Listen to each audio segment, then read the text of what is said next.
And now from Israel, we have Revelator.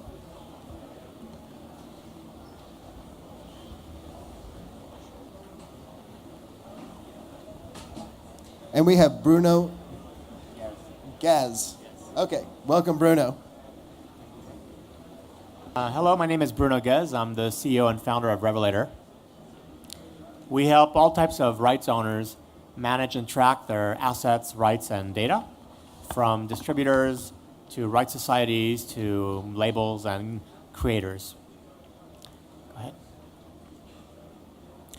You can think of us as an Amazon Web Services for music, in the same way that Amazon Web Services provided startups with a scalable cloud infrastructure.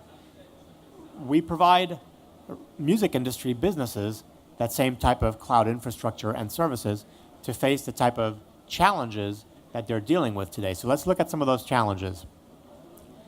Today, there's no infrastructure for real-time payments or real-time data.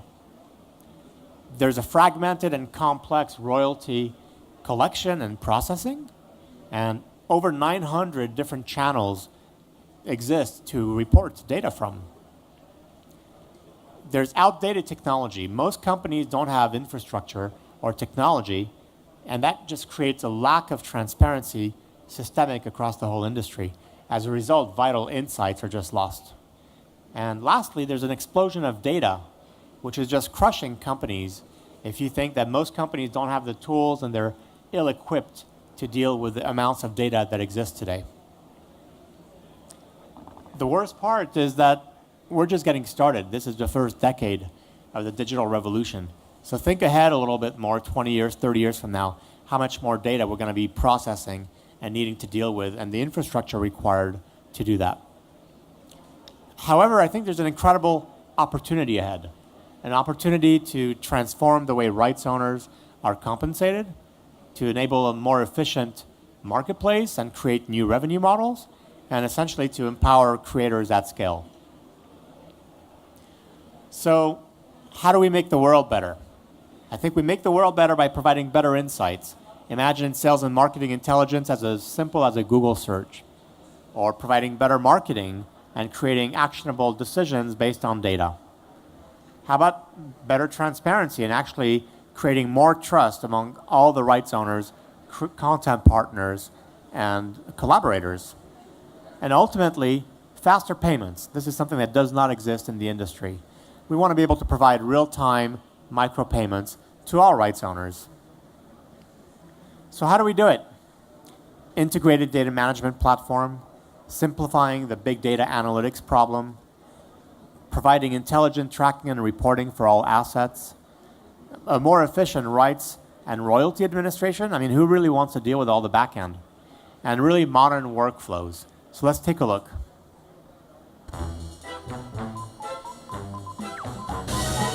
So how can I get all my data in one place? Connect to all your services.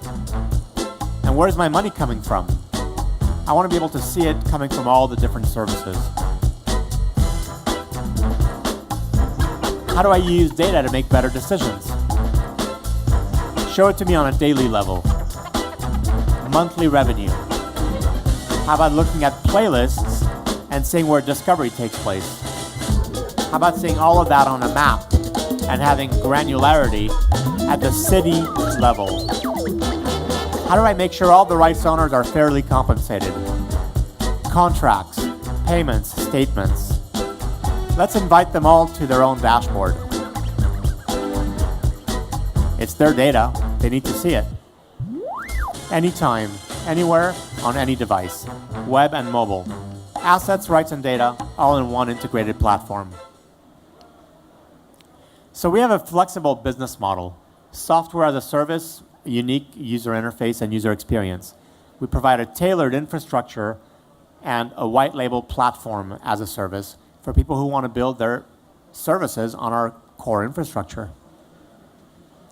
There's a growing market opportunity. Today, the music industry is around $15 billion on the recorded side, and it's going to grow to $150 billion if you think that the streaming subscription base today is around 80 million. It's going to grow to 500 million. Imagine how much more data that will be.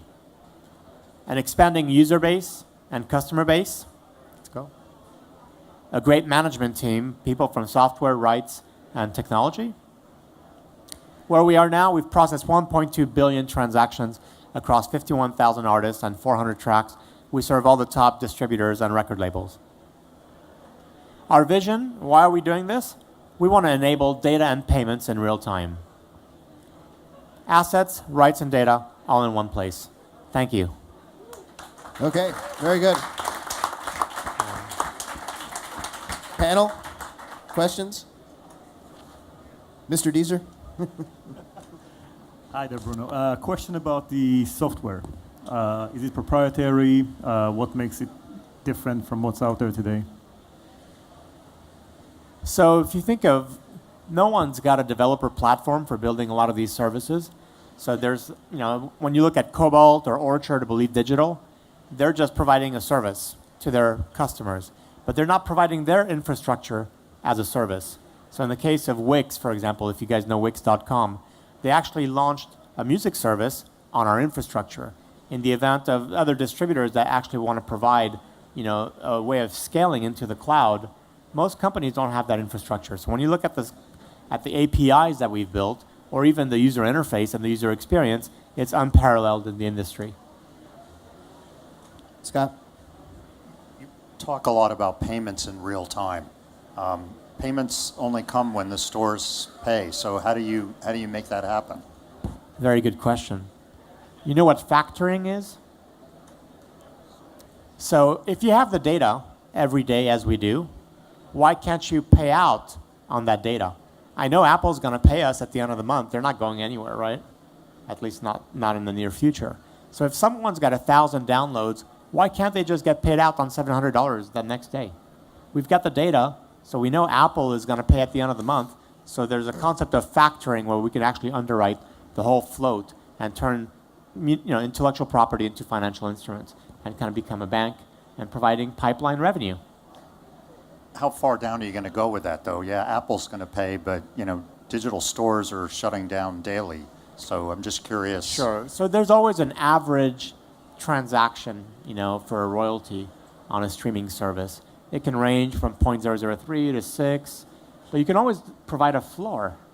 So you can always pay out daily, and then at the end of the month, make any final adjustments. So you mentioned the Cobalt and the Orchard as examples of a different model for implementing solving the kinds of problems you guys are trying to solve. So do I understand correctly that this is basically what Cobalt and Orchard do, but instead of just an in-house solution, you're making this available to small companies that don't have the resources to build what Cobalt and Orchard built? Is that basically it? That's one way of thinking about it, but even Cobalt and Orchard don't provide rights and royalty administration to anybody, right? It's only for Cobalt to their customer. That's what I mean. So if everything is an these guys API. can build it for themselves, so you're doing it for small operators who can't afford to build it for themselves. Or even the bigger ones, people that have 6 million songs in their catalog or 500,000 songs in their catalog. There's a lot of metadata, there's a lot of asset, there's a lot of rights that need to be tracked and managed. So it's all, user interface and APIs. So whatever the customer needs, whether they need just the whole interface to provide, to their rights owners across their chain of rights, accessibility, transparency, or to the bigger customers that have just a lot of information to process. What's your investment strategy? So we've invested so far $3 million into the company, and we just closed a round before I got on the plane to come here. We raised another $2 million. This is my turn to ask about the money, the business model. So the business model is SaaS, software as a service, for most customers. And then when it gets to the larger customers, we deal with a transaction-based fee to use the API. As you sort of pointed out, the whole industry is a very complicated thicket of relationships in terms of people getting paid. Who's responsible for getting all these people into the service for the payment to get from say an Apple Music down to the publisher? I mean, does everybody in that chain need to be on here for this to be useful to them? No, I mean, the rights managers, the rights owners, so they're the distributors and the record labels, the music publishers. They're the ones that are collecting the data, and they're the ones essentially that are paying out to rights owners. Okay. Any other questions? Okay. Thank you very much. Thank you.